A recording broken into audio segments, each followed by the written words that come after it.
All right, well, let's get started. So, I am Liz Powell, and I am the founder of G2G Consulting. And I'm going to change my name here. Let's see, so you know who I am. So I am the founder of G2G Consulting, which stands for Government to Growth, and I started it in 2007, which is a crazy long time ago now. We do government affairs. We work with a lot of innovators, high-tech innovation, health innovation. We navigate Washington, help find funding, non-dilutive funding, partnerships, collaborations, raise awareness about certain issues. So that's my background. I get to sort of serve as the moderator of our quarterly series, What's Happening in Washington, D.C. And before we go any further, would love to have each of my colleagues give their background before we dive into issues today, and would love to pass to Chris Campbell. Hey, good morning, good afternoon, good evening, wherever you're at. Yeah, it's good to see everyone again. Chris Campbell. I once served into senior capacity roles in the U.S. Senate, running the Senate Judiciary Committee and Senate Finance. Was then later confirmed as Assistant Secretary of Treasury in the previous administration. Left there and now firmly entrenched in the finance world, where I do strategic advising to my firm, bringing kind of where Washington and Wall Street meet, helping large funds, large families, and hyper-growth companies achieve success. So good to have a conversation with you, and look forward to another great hour of conversations. And Chris Oates.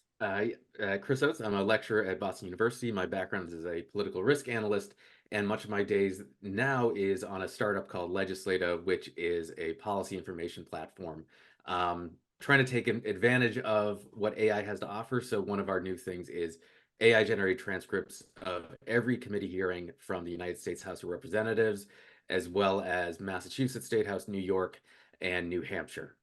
Trying to get to all 50 states, but we're starting off there as well, and significantly cheaper than the typical $20,000 to $50,000 that the other services do. We're starting at $10 a month, so about 99% savings.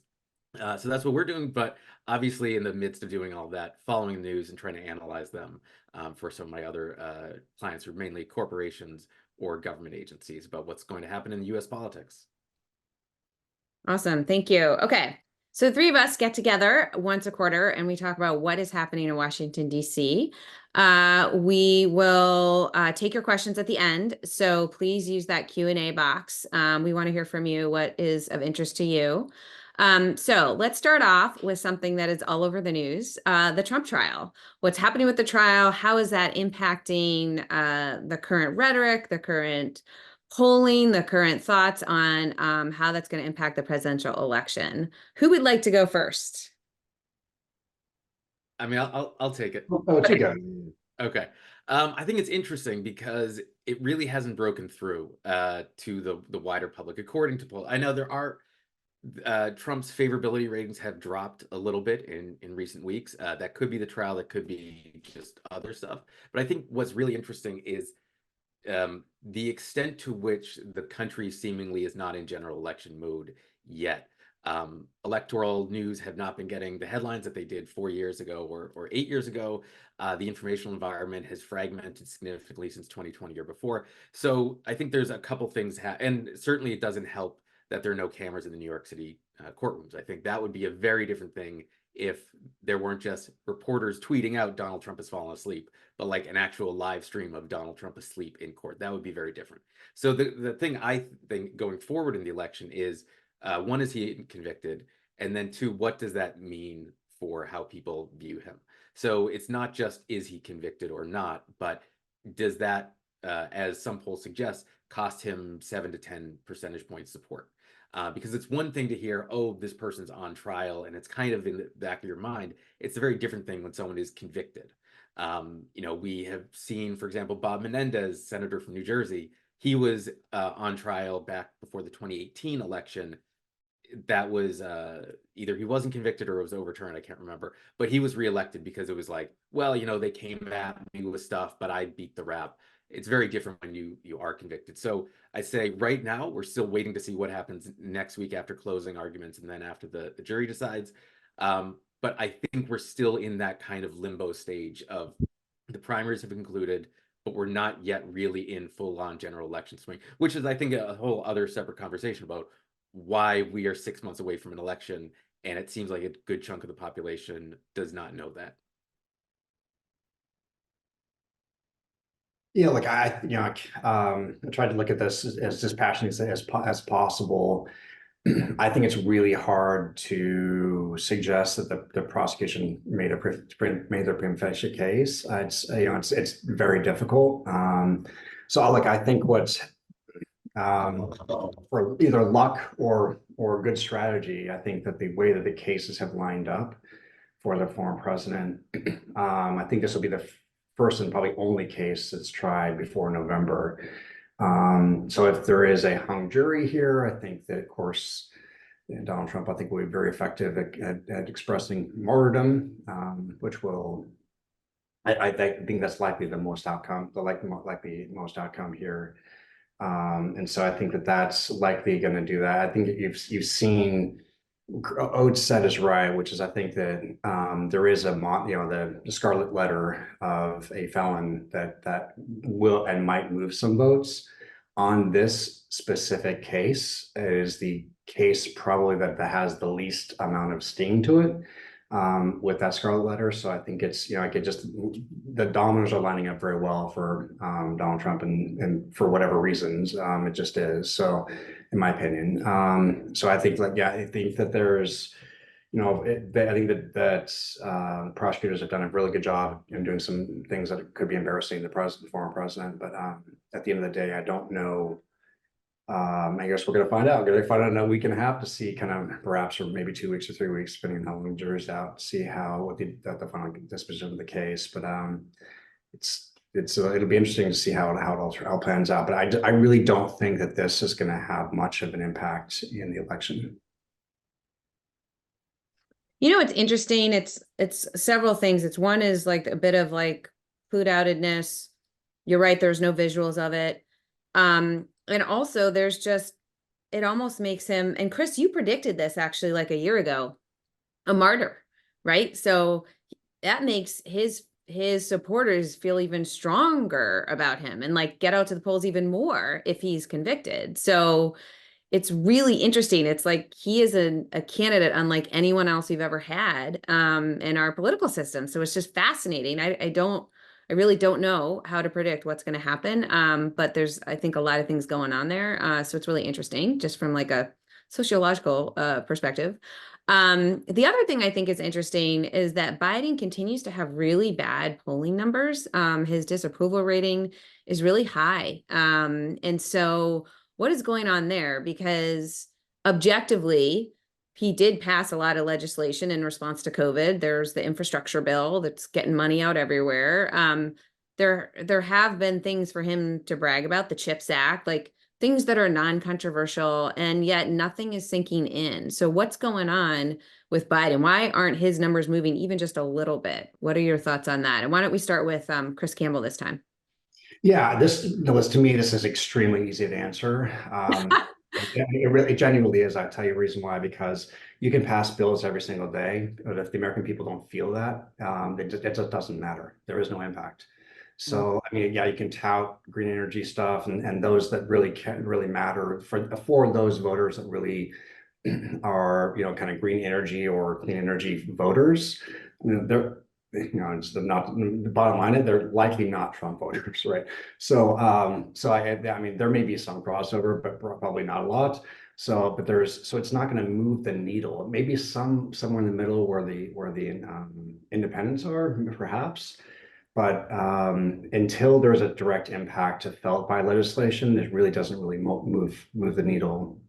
What's really important, I think, and I think that the way that I think now that the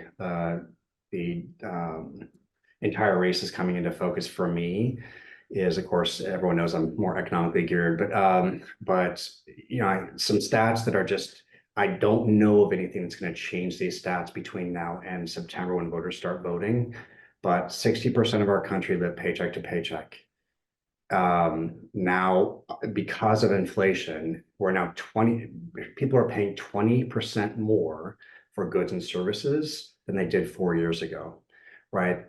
Wage inflation has not kept up for that, which means that Americans have burned through their savings and are now using credit cards at record numbers. We're now almost $1.3 trillion collectively in credit card debts at above 20% interest rates.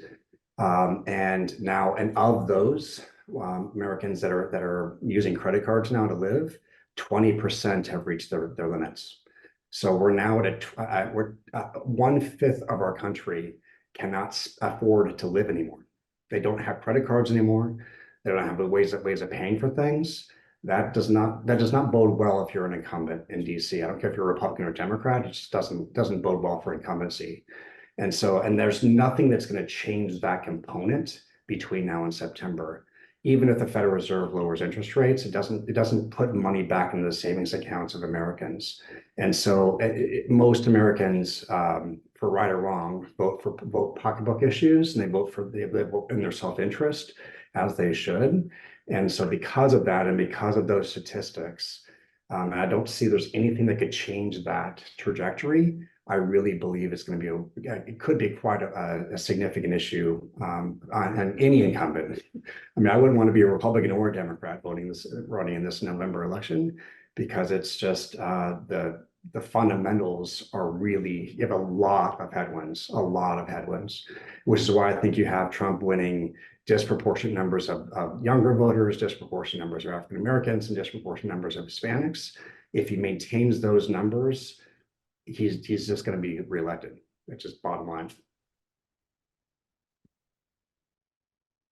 I think there's that's all true, that the economy is hugely important, but I think there's a few other things to think about. And Ezra Klein had a very good column last week, kind of running through all these possibilities. One is simply that Biden is too old, and that there is kind of a mental thing that a lot of voters have, that, you know, after 80, like you can't get reelected again to the president. And yes, the Biden campaign will point out that Trump's basically the same age, but you know, maybe that's it. It could also be that inflation is much more politically damaging than we thought.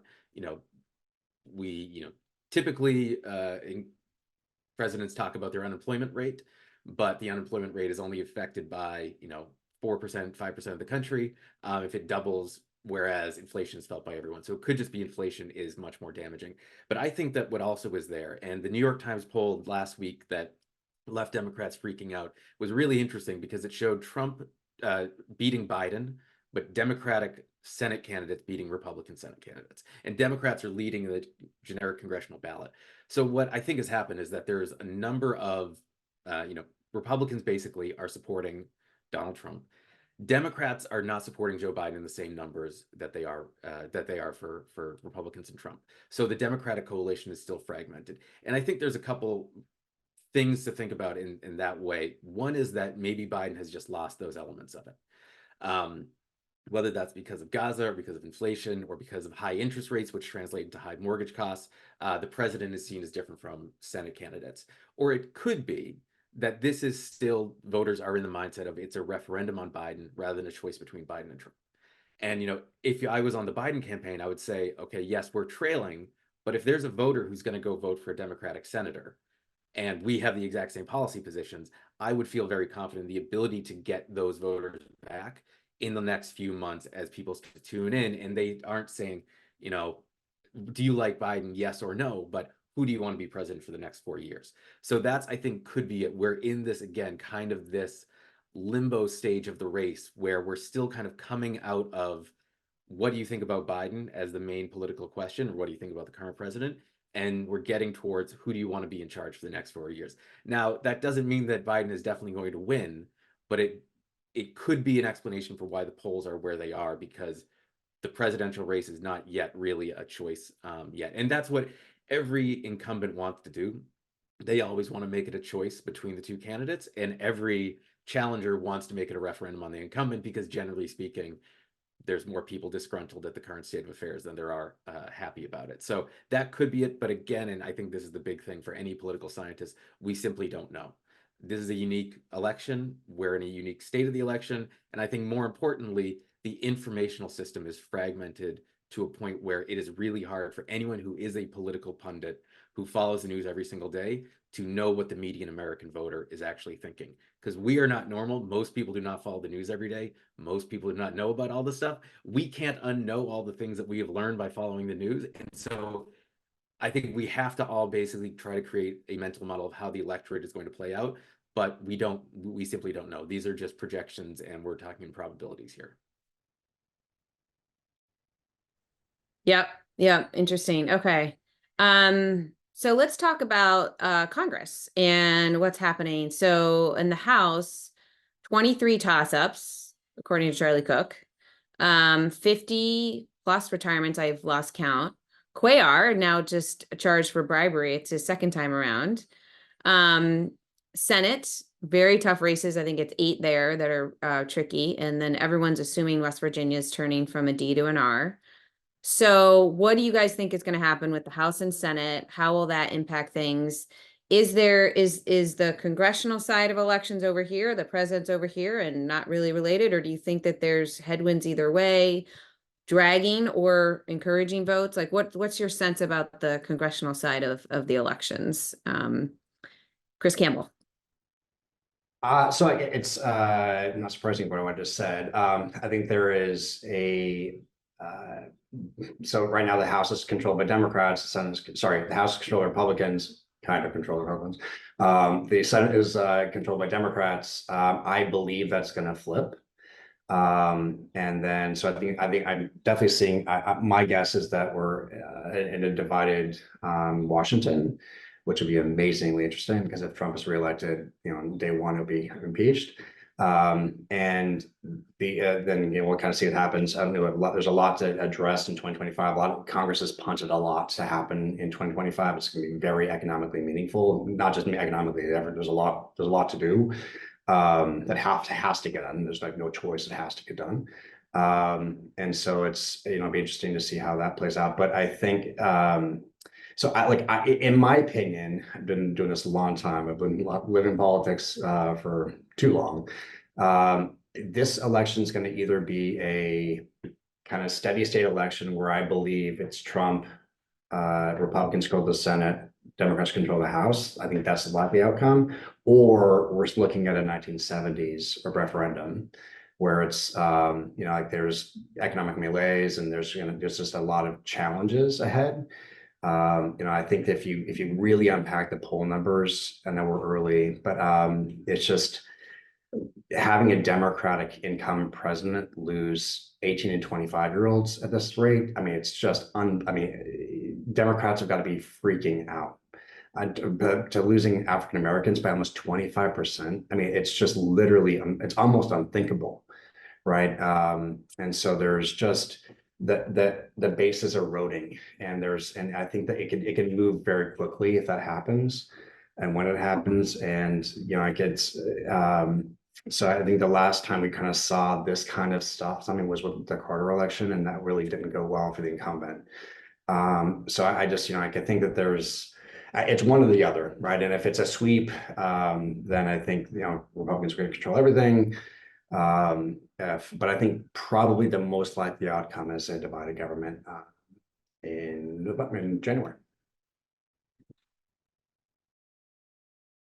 Yeah, I'm going to go with, I think, divided government, but I think it's a Biden White House, Republican Senate, and Democratic House. Well, again, here's the reason why I still think Biden is more likely to win, because if we're projecting what's going to happen over the next 6 months, I think Biden has room to grow, Trump has room to fall. But I think for the Congress, yeah, I just checked 538. Democrats are up by 1 point in the generic ballot.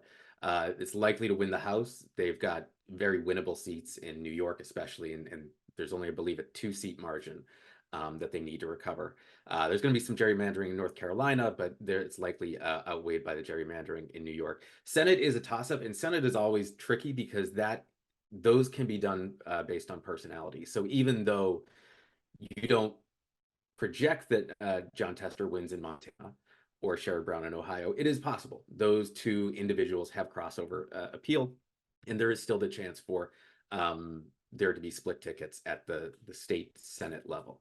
I do think West Virginia certainly is going to flip. I would project that Arizona and Nevada stay Democratic. Montana and Ohio, I'd say more likely to flip Republican, but it's not an absolute certainty. And then there's some outside chances in the Texas race, and that's simply down to Ted Cruz's personality and Colin Aldridge, the former NFL player, Democratic nominee personality. Again, unlikely, but it's in the realm of possibility. But I do think that Congress, it is interesting because for the Democratic side, what they're hoping is that there's kind of a reverse coattails effect, that Biden is buoyed by the Democratic operations going there, and that the cash on hand for the Democratic committees and all the organizations, field offices that they've set up, kind of help the top of the ticket. Again, it is too early, I think, to make any absolute projections, but that is the general trend going there, that it seems likely that it'll be a flip of each house. Yep.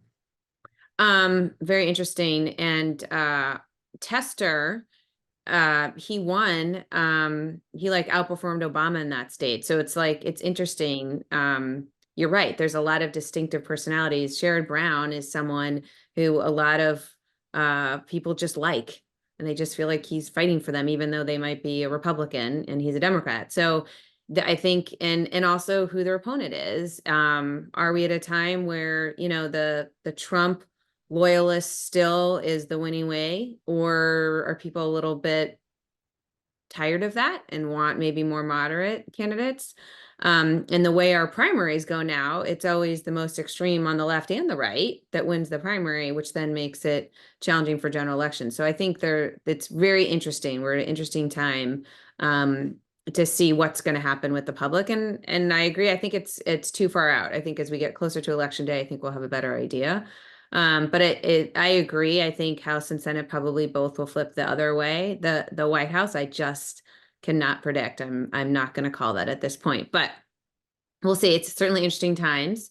Some factors around this are the appropriations process, which got off to a late start this year because they finished last year so late.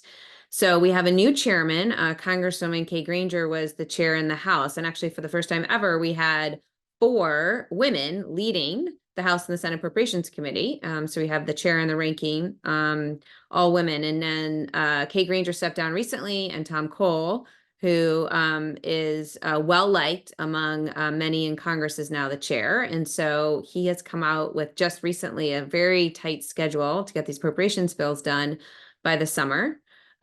We all know they won't actually get done by election day because of the elections, but it's signaling, right, what their priorities are. And interestingly, they came out saying they want to cut domestic funding by 6% and increase defense spending by 1%. And of course, Democrats are balking at that. And now there's a fight.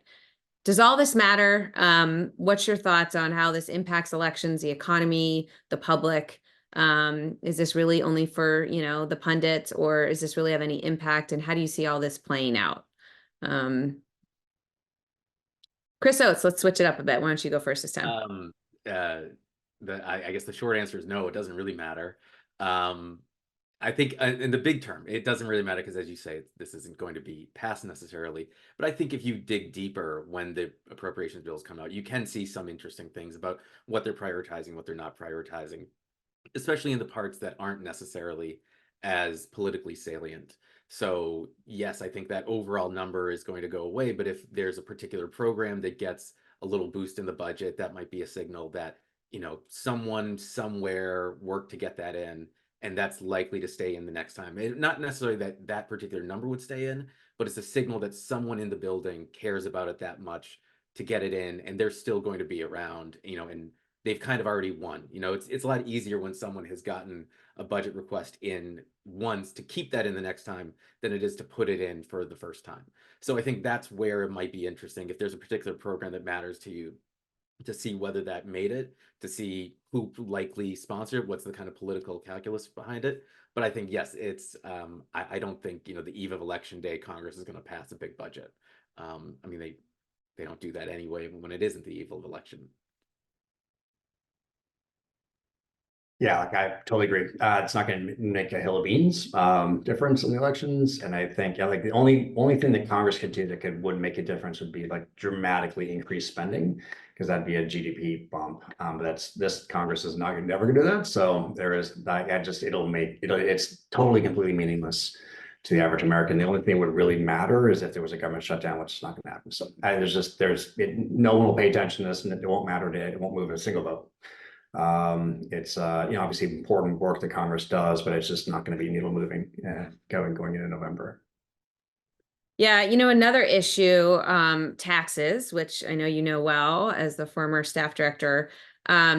This one tax issue we've been really active on is the Section 174, what we call the innovation tax, which is taxing companies, many of these SBIR companies that are key to our global competitiveness and innovation and driving the economy. And they're now getting taxed for getting a grant, which is crazy.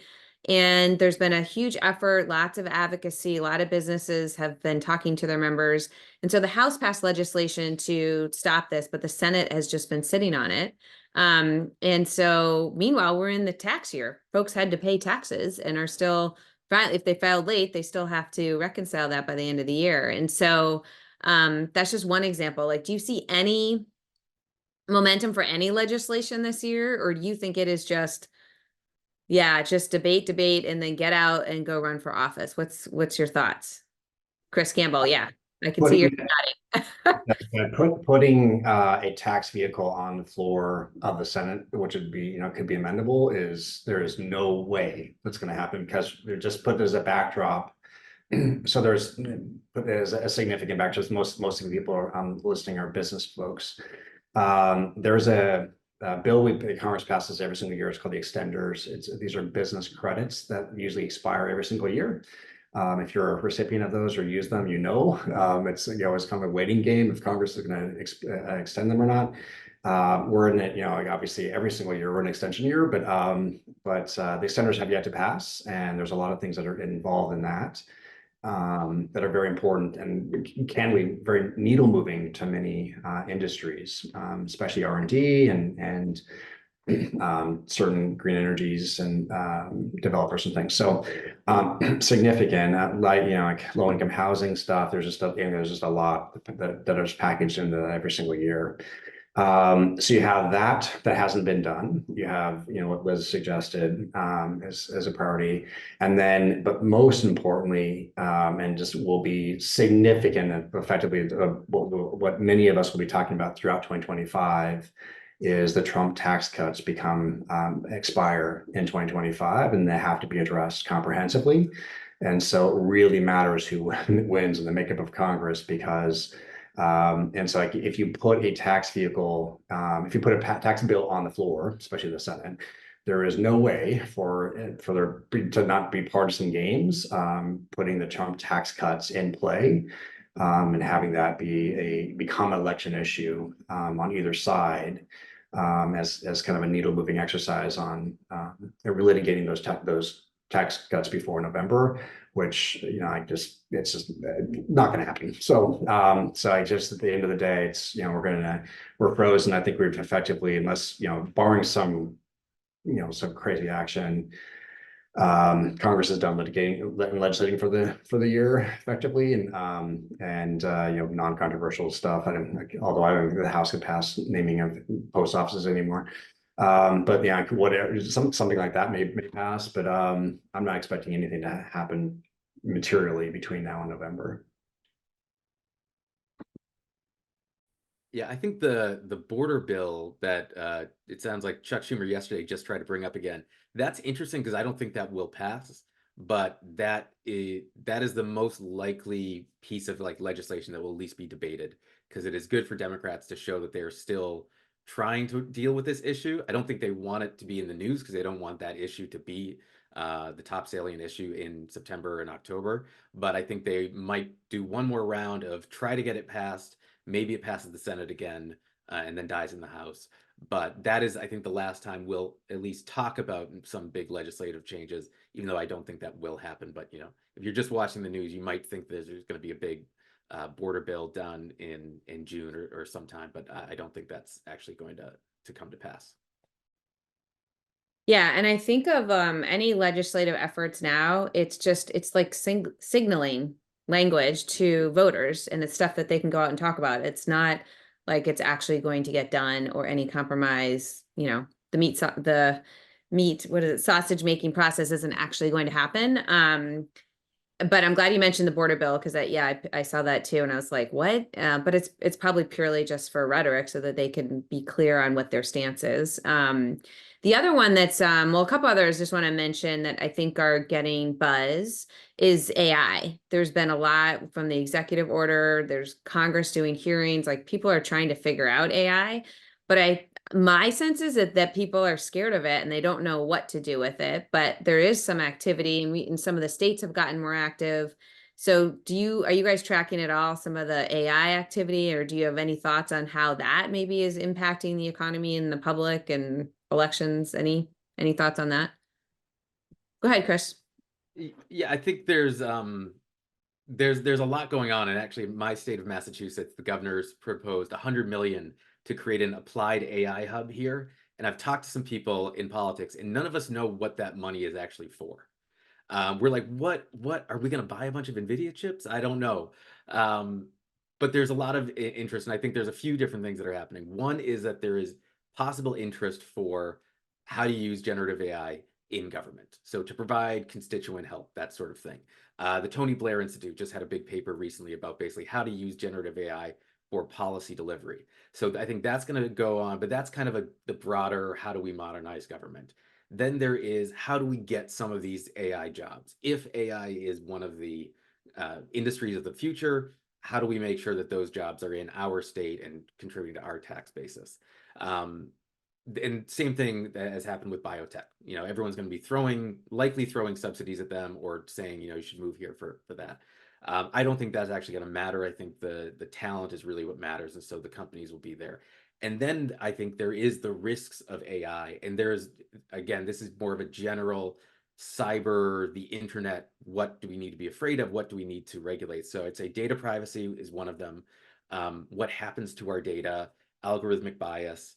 And then I think some other things specific to generative AI, such as the use of electricity, because it is significantly higher, and any kind of carbon emissions that would come from that, any kind of water usage that would come from semiconductor plants. So I think there's going to be a lot of different threads kind of that will be in the news as the government looks at AI. But if you drill a bit deeper, it's, a government hearing on data privacy, a government hearing on social media for teens, a government hearing on misinformation and targeted propaganda. So there's going to be a lot going on there, but I would break it up into modernization of government, economic growth, and then just a grab bag of all the things ways that it could go wrong. And I think that's kind of going everywhere. I don't think people in government don't really know about technology anyway, but so I don't think there's like one big concerted effort. I think it's just a lot of folks who are worried and are holding hearings about it. Yeah, like I advise many big funds and big families and large family offices, and they are all obsessed about AI. In fact, if you're going to market, you don't have AI, it's your, good luck. But the reality is that for right or wrong, but the U.S. system how it typically works is that the private sector moves and innovates, and it's a bit of a difference in kind of what it innovates, but there'll be a period of time where the private sector does its thing, and then there'll be a period of time when it's typically when there's some kind of harm that's been done. The government steps in and then usually over legislates or over regulates. But they let the private sector go way out, kind of like get out in front of their skis, if you will. And they kind of bring it back. Good example would be, we saw it with cryptocurrencies, with FTX and other issues. This is probably the most salient thing we saw recently. And so the SEC coming in and being very active. So because that is the case, there in the US, there is another group of countries that love to regulate everything before it turns 1 year old, the European Union. And so I believe that the EU will again lead that, like they did in privacy and other issues. I believe that they'll lead the world in regulating AI stuff.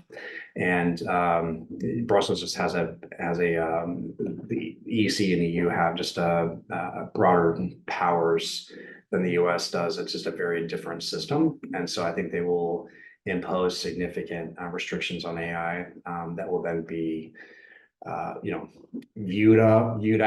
looked at by nations around the world, including the United States. And then, we have in the US, we have one or two states that are kind of European light, if you will, that like California and others that adopt a version of what the European Union does a year or two after the European Union moves. So it's likely the same trajectory I think is going to happen here with AI. And so that's kind of so I think it's we're in that window, certainly with the United States, of just Wild West, go do your thing. Private sector, doing setting its own regulations and guardrails, and the government. I promise the government will step in at a time when usually when an American consumer or American consumers get harmed in some way, and will act, or my opinion probably will overact, but that'll come likely after the European Union does some regulations on this. I've got a follow-up question for Chris. Given that, do you think that we should be looking more towards the legal system? And Scarlett Johansson just yesterday announced she's going to sue OpenAI for using her name. Given American litigiousness, do you think that the regulations will come mainly from courts issuing damages and then companies proactively saying like, well, I guess we won't do that now?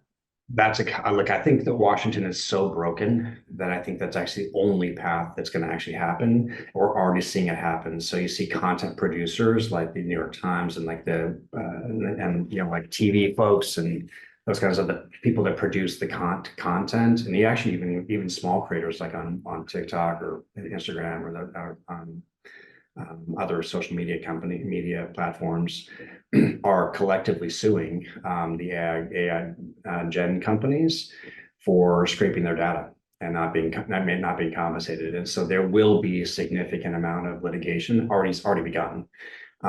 It'll take years and years to wind its way through the system, but because Washington is just so inextricably, in my opinion, so inextricably broken, that's really the only path we have. And effectively, that's what happened with cryptos, right? I mean, the SEC brought some cases. So I think that's what's going to happen. I think there'll be some civil stuff, and eventually government will step in and bring a case. But there is already a significant amount of litigating going on here, and I can tell you, I know that those litigations will actually step up and actually become quite significant as bigger and bigger players, the content producers, feel that their content is being inappropriately used or inappropriately compensated. And so I think that's going to be a significant challenge we're going to see throughout the next couple of years. The one X factor I have here is if Trump is elected, Trump has a significant disdain for big tech. Certainly with Google and Meta and others. And so I think you would have the Trump administration leaning in quite heavily against big tech and perhaps for breakups. That will take a long time as well. But I think that the environment could change under a Trump second term because many of these companies are big tech. And so they could get caught up in something like that, where there would be a significant change in perspective and orientation in DC that would be decidedly against big tech. This is really interesting. I'll say an area that we've been active at G2G is digital health and women's digital health in particular. And I think that I 100% agree. I don't think that there'll be any legislation. It'll be the laws and the lawsuits that will shape it. But a lot of those entrepreneurs and startups are trying to figure out what they can and can't do and how it'll all work together. So I think it's a frustrating environment right now. And I do think it's worth it for folks to try to educate their legislators. I just want to make a plug for that, because I think most members really don't understand this. So it is helpful to try to have that patience to provide that education. but fascinating, absolutely fascinating. The other issue that we're seeing a lot of is this women's health topic, with the White House announcing this new initiative on women's health research, coming up with this big announcement, this executive order proposing 12 billion that was actually not in the budget proposal. So it's sort of just hanging out there as a theory. You've got people across the country very excited sort of about women's health innovation, addressing gaps from heart disease to breast cancer to autoimmune disease. Like a lot of these different conditions are solely disproportionately or differently impacting women. So I think there's this broader energy around that I'm certainly seeing, that is way beyond that choice issue. I think the choice issue is definitely going to motivate some voters to get out, but I think this broader issue, it does seem to be resonating. So would love your thoughts on what do you think about those kinds of issues? Are they going to affect turnout or some key states maybe that would be critical to that electoral college vote? So what do you all think about that topic? Chris Oates. Yeah, I think I think the choice in particular, the referenda that are in certain states. So Nevada just, I believe this morning, they have enough signatures to qualify the ballot. And it was Nevada, I believe Arizona, Florida is one of the most important ones. These I think are big because they give voters something to go to the polls for. And what we've seen in the other referenda, that it's a real motivating factor when you can tell a voter, like, if you go and vote, you can have this policy enacted. It's not vote for a politician who promises that they will initiate legislation, blah, blah, blah. But you can, and I worked on a ballot campaign, so I know can be galvanizing to people to say, like, if you want this one thing, work on this campaign, go to the polls. So I think that can, has been shown to increase turnout. I think women's health more broadly, I think, gets to the point of that women, following on from the Roe v. Wade or Dobbs decision, the sense that they're not in the room when male jurists are making decisions on behalf of them. I saw that in Arizona. I believe it was 7 men on the bench, obviously in the Supreme Court. In South Carolina, their Supreme Court. I do think that galvanized, and we do see, at least among younger voters in the most recent Harvard Youth poll, there's a big gender divide. And I think that's one of those reasons that all of these issues matter, but they aren't being discussed because the people who are in power do not resemble the country as a whole. I think there's another issue, which is funding for all of these things. I think it's great that the government is doing that because I think probably if all of us have been in a room with venture capitals, if you've pitched to them or you've been on a panel, that is not a very diverse group of people. Usually, sometimes they are. There are certain funds that say they want to, help underrepresented founders tackle some of these issues. But the fact is that the VC world is very unrepresentative. And a lot of times you try to make a pitch to people and it's just their own personal beliefs. They're not really basing it on data. They see so many pitches that they don't need to actually consult data. So that I think is a whole other issue that the government is not going to really tackle. California is taking a few steps to do that. But I think that's a whole separate issue that's probably going to be addressed at the grassroots level through lots of groups and organizations trying to create more female-led investment groups, female-led pitch competitions to tackle these issues that, let's be honest, a group of like rich old white men don't really realize that that's a problem. And so I think there's the government issue, the voting issue, but then there's also just the broader economy and society that is not going to be fixed by anything out of Washington. Yeah, I think that, my take is usually, I say this way, I work with lots of funds. I don't know one fund that would turn down a opportunity if they see a market, if they see a market demand, right? So if there's a market, they'll usually will invest. And so I think that's, it'll be interesting to see how that goes. But I think at the end of the day, I think with women's health issues, it's going to be very hard before November to extract abortion from other women's health issues. And so it would be very hard to see a consensus before November. Post November, I think that a conversation can be had, suggesting that there's, different ways to tackle this, but it's going to be a very difficult thing to find a consensus going into November on broader women's health issues because of the abortion issue.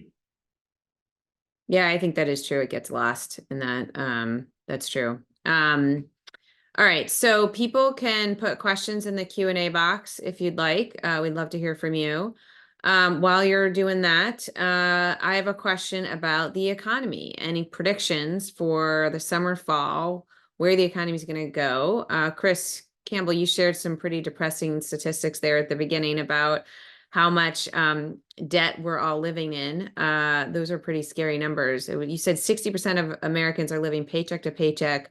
1.3 trillion credit card debt. Like that is insane. So what are your thoughts as we finish off the year, summer, fall? Where do you see that going? What's going on with the economy? Yeah, I mean, dramatically and really unfortunately, I just don't see anything that's going to change that trajectory between now and the end of the year. So, I mean, like the Federal Reserve will be under pressure to lower interest rates. The challenge is that, and this is, no one likes to hear this, and I'll just tell you to you straight, that the inflation is effectively a regressive tax. Think of it as a tax, right? So you're going to pay more money for goods and services, the higher inflation goes. Another interesting statistic that's really important to note is that month over month, the GDP numbers were cut in half, which means the economy is beginning to shrink. And we're starting to see an uptick in unemployment numbers, right? So a increase in people seeking unemployment insurance and a decrease in the number of jobs that are available. And so all of that, you put all that together, if the trend holds, we're going to be in some very difficult times. Economic corrections happen all the time. The economy is very cyclical, but corrections they're never fun and they're never easy, and they really hurt a lot of Americans. It seems like we're finally in that place, or perhaps a zone of correction in the economy. And so, there are three pots of money effectively that can be, when you think of really big pots of money, that can be, well, probably four huge big pots of money that can be tapped if the U.S. economy starts slowing down. The reason why the American people and American economy is as vibrant as it is, and the reason why we lead the world, because there's something about when we as Americans are born, I don't know if it's in like our DNA, if it's in the water we drink, whatever it is, we just have to spend money. We just spend money on everything, and we just can spend lots of money. We spend money when we don't even have the money to spend. We spend on credit cards. And so that economic engine of American consumerism we lead the world in it. And as the reason why we have the most vibrant economy, we usually withstand other shocks, economic shocks that happen around the world. The problem with that is, as I said before, is that we're running out of money to spend. And so 20% of our country now has literally no more money left. I mean, they can't even spend on credit cards anymore. And so that's going to be a real challenge. You're going to start seeing a slowdown in consumer spending, which is a real challenge because that will lead to a slowdown in the economy. The other spots of money, the government can spend money, right? There's no way in heck that this government's going to spend any more money in the current configuration in DC. There is a fourth kind of tangential ways you could have like an enormous amount of foreign direct investment coming in our country. So governments around the world or significant people of high net worth putting their money in the United States.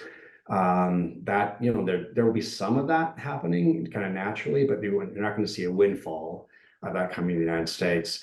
The last real big pot of money is the capital markets. So the funds, very large private equity and venture capital funds, and then very ultra high net worth families that have trillions of dollars now sitting on the sidelines waiting for investment. But they're not going to invest until they're pretty confident that valuations in the private companies have come down. And that's going to take a correction for that to happen. And so likely so there's really only one pot of money left that can be spent that would buoy the economy, which is the capital markets. And the capital markets tend to be very smart. We call them smart money. And so they're going to wait until the correction because they don't want to, they're not going to invest in a company that valuation gets cut in half after they've made an investment. So that's kind of what we're seeing happen now, is kind of a general sense of the economy. And so that's how I see it playing out. we all are praying for a soft landing. It would be amazing. I remind people that it'd be the first time in history that we don't have an economic correction after an inflation run.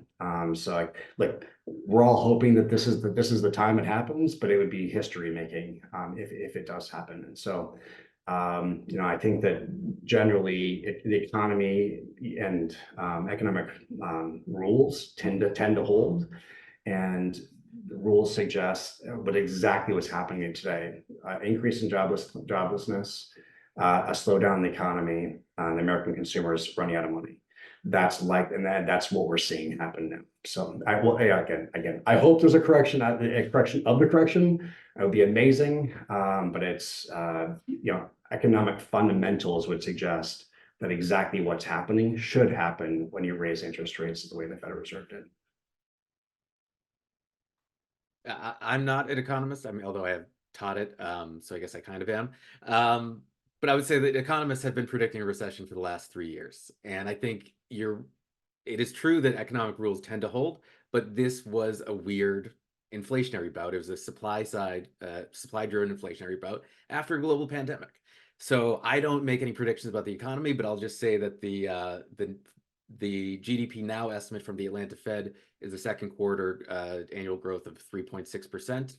And I don't know if that's true. It might not be true, but I think that from now to the next 6 months, it's unlikely, as Chris said, we're going to have an absolute takeoff in economic growth. It's also seemingly unlikely that we're going to have an absolute collapse in the economy in the same way that we did in 2008. I think that, to me, the question is, does the Federal Reserve start to cut interest rates? Because if a big component of inflation is shelter costs, what we would therefore need is more construction of shelter, especially in the big cities. That would require investment. And so that would be investment, but it wouldn't be necessarily inflationary investment because it is tackling the supply of one of the biggest constraints on, maybe not on growth, but on one of the biggest drivers of inflation. So again, I think I don't disagree with economists generally, but I do question to what extent we are in a unique position post-pandemic, post a big supply crunch, and with this huge rise in shelter costs in major cities as a few things happened, but one, people wanted more space after during the pandemic. We had the bulge of millennial home buyers. If you ever look at the demographic curve of the United States, it's basically a bulge of baby boomers and there's a bulge of millennials. And does that start to go away? Does that start to work itself through the system without an absolute turndown? Again, I don't know, but I don't think over the next 6 months we're going to be finding out. But maybe after that, yeah. Interesting. Okay, well, we have a question here. This might be a good question to go out on. So, magic wand type of scenario. What is the one thing that needs to happen for Biden to win? And then what would be the one thing that needs to happen for Trump to win? Chris Campbell, why don't you go first? You're the short straw. And again, in my opinion, voters tend to vote pocketbook issues first. It's the kitchen table issues. And so if the economy does a turnaround or something that would be like I said this way, I don't think there's any chance that Trump wins if the economy is roaring. I just don't see it happening. I just don't think that's where we're going to be. But I think it would be very hard because then when the economy is good and people feel safe and comfortable, then it always typically tends to shift to social issues. And I think the Democrats have some social issue tailwind that would be significant in this election. But I think economic headwinds are going to be very, very tough. And Trump, the way I see the race pulling out, I think that if he's not convicted in this November thing, and there's no other, the problem with Donald Trump is I don't think there's anything. I never say never, but I mean, there's probably not a lot of things we don't know. So I think that we Democrats could have emptied their gun on this, and so I think it's but I think that it would be very meaningful if he were acquitted in the New York case. I think for Trump, I think it comes down to a choice versus a referendum. I think Trump wins if the next 6 months are about inflation and this and that and Biden's age and Similar to what we saw in 2016, where it was all about Hillary Clinton's emails, and that was the dominating topic. I think Biden wins if it's a choice, especially starting. I'm going to mentally say that the kickoff of the general election is in June when the first debate happens.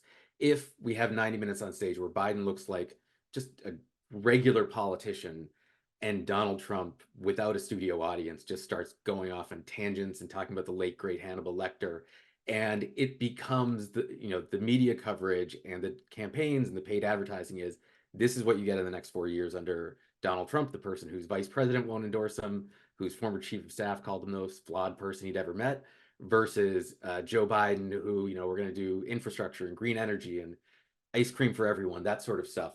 I think that's the sort of, it's not about what they need to win. I think it's what is the campaign.